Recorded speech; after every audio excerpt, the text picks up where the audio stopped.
Bianco, rosa, giallo, rosso. In questo periodo dell'anno il Parco Giardino Sigurtà di Valeggio sul Mincio, in provincia di Verona, si presenta come un vero e proprio tripudio di colori festosi.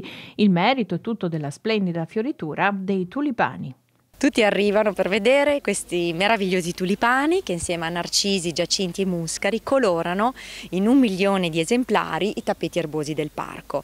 Per noi è un grande orgoglio, una grande soddisfazione perché rappresenta la fioritura più importante di tulipani in Italia e la seconda a livello europeo.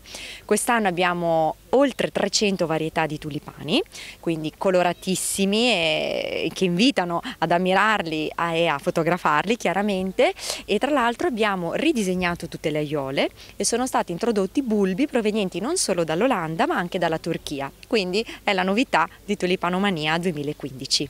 La tulipanomania inaugura la stagione 2015 delle fioriture del parco. A maggio sono attese 30.000 rose.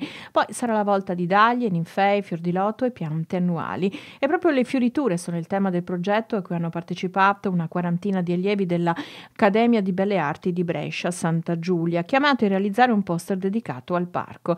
I 3 elaborati più significativi sono stati premiati di recente nella suggestiva cornice del Castelletto, piccolo edificio di fine Settecento voluto come sala d'armi del marchese Antonio Maffei. In particolare c'è questa ragazza che ha voluto fare questa figura femminile e maschile, neutra allo stesso tempo, con questi capelli che sono adornati di bellissimi fiori, ma allo stesso tempo anche questo ragazzo ha dato il movimento alla natura, quasi cogliendo lo spirito del vento che a un certo punto sa e fa muovere i petali e facendoli danzare, donando a qualcosa che sembra immobile mobilità.